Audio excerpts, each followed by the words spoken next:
તમે ગમે તેટલા નોલેજેબલ હો, પણ તમે વારે વારે ડિસ્ટર્બ થઈ જતા હો તો તમે શાણપણામાં નથી આવ્યા. હજી એ કેટેગરી નથી આવી. તમે દુનિયાભરના દરેક ક્ષેત્રનું નોલેજ હોય, ઘણા બધા એવા હોય છે બહુ માહિતી હોય એની પાસે. ઘણા બધા પાસે 2G 3G સ્પેક્ટ્રમ રાફેલની એટલી બધી માહિતી હશે તો કદાચ જેપીસી ગોઠવાય પીએમઓમાં તો એને મેમ્બર તરીકે લેવા પડે, એટલી માહિતી હોય. પણ એની સામે કોઈ 2 વાર જોતું હોય તો એને પ્રશ્ન થાય કેમ જોતો હશે, કેમ જોતો હશે, એટલું એનું મન વીક હોય. આપણે પણ જો ને ગેધરિંગમાં જઈએ ત્યારે આપણને એમ પ્રશ્ન થાય કે પેલો માણસ 3 વખત મારી સામે જોતો હતો, કેમ જોતો હશે? હવે જવાબ તમને કહું, આંખ છે ને જોવે, સિમ્પલ. તો કે 4થી ને 5મી વાર જોયું, 3 વાર જ જોયું તું, 2 વાર તો આમ જોતો તો તું વચ્ચેથી પસાર થયેલો. એટલે નાના નાના સંજોગો પરિસ્થિતિને આપણે એટલી બધી ડાઉટથી જોઈએ છે કારણ કે આપણું mind is weak, is cheap, is mean. એટલે આપણે તરત ડિસ્ટર્બ થઈ જઈએ છીએ. આવું કેમ થયું? નહોતું થવું જોઈતું. આવું કેમ થયું? જે બરોબર નથી. તો એ સંજોગ અને પરિસ્થિતિને આપણે સાચવતા આવડવી જોઈએ. Setbacks are part of life, failure is part of life, fall is part of life. Yes or no? Setback, failure અને ફોલ તો જીવનનો એક ક્રમ છે. અને some of the best lessons you learn from that.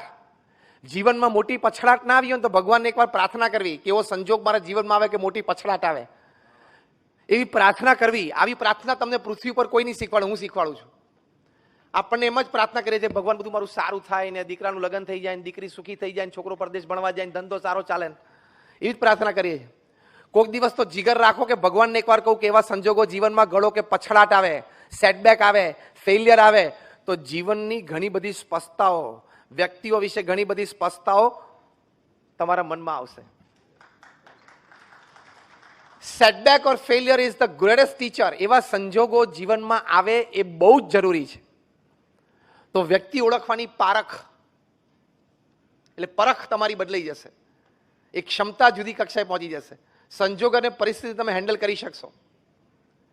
See, what happens with you is 10%. How you take it is 90%.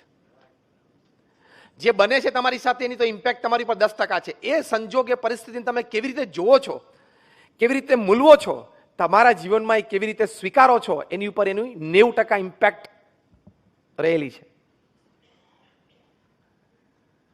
તો એક setback કે ફેલિયર આવે.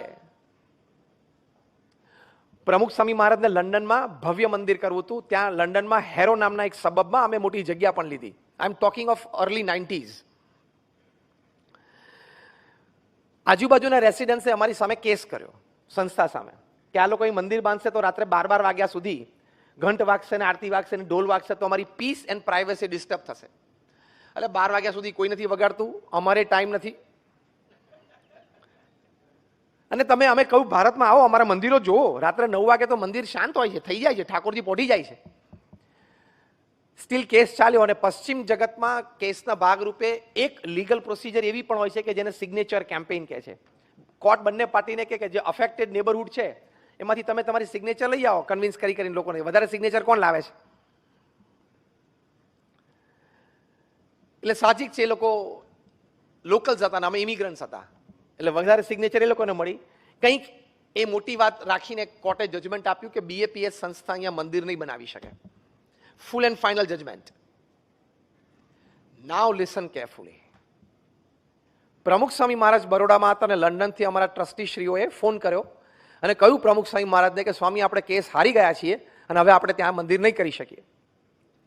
અમારા વડીલ સંત પૂજ્ય વિવેક સાગર સ્વામી સામે જ ઉભા હતા, એ આ પ્રસંગના પ્રત્યક્ષ સાક્ષી.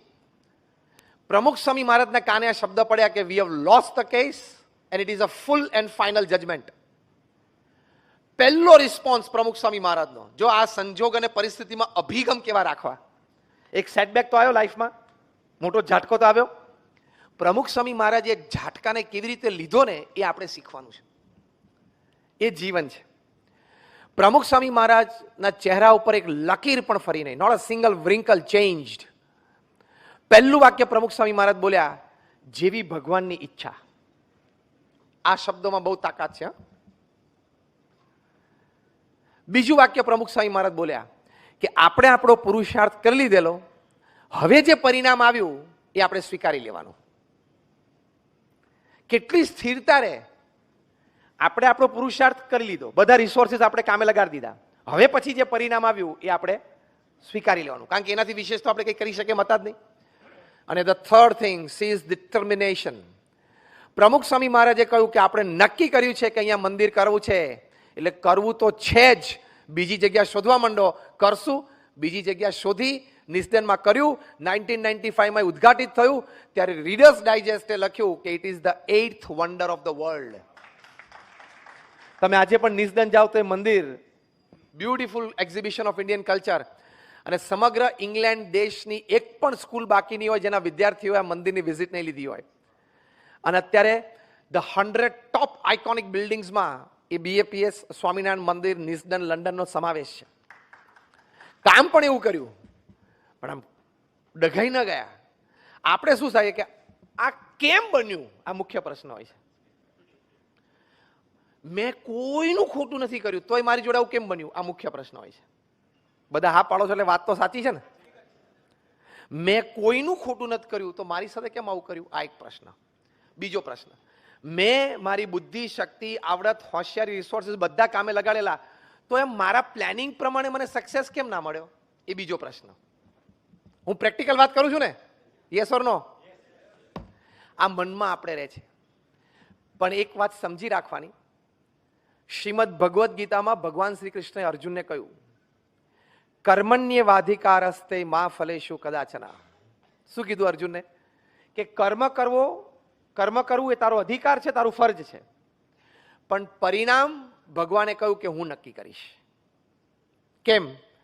કે if there are 10 factors which are in your control to bring success to the project, there are 10 factors which can bring failure to the project which are not in your control. સીધી વાત છે. અને આ શ્લોકનો તમને practical અનુભવ બધાને છે, પણ તમે વિચાર નથી કર્યો ને, એટલે તમને વારે વારે ડિપ્રેશન અને ફ્રસ્ટ્રેશન ફેલિયર વખતે આવે છે. આ શ્લોકનો તમને પ્રેક્ટિકલ અનુભવ જીવનમાં 10 વખત હશે. જો હવે હું બોલું ને એમાં તમે બધા હા પાડશો કે અમારા અનુભવ છે. શાંતિથી સાંભળજો. આપણને બધાને અનુભવ છે કે ઘણી વખત આપણે ખૂબ સારો પુરુષાર્થ કર્યો હોય, બધા રિસોર્સિસ કામે લગાડ્યા હોય, તોય આપણને સક્સેસ ઓછો મળે છે. હા કે ના? અને ઘણી વખત ઓછું પ્લાનિંગ હોય, એક્ઝિક્યુશન સંતોષકારક ન થયું તો ધાર્યા બારનું પરિણામ આવી જાય. હા કે ના? તો આ શ્લોક સાચો ખોટો? કે ભગવાને કહ્યું કે તું કર્મ કરે જા, પરિણામ હું નક્કી કરીશ. પણ આપણે એનો વિચાર નથી કર્યો. આ વિચાર હોય તો કોઈ દિવસ સંજોગ અને પરિસ્થિતિમાં આપણે જરાય ચલાયમાન ન થઈએ.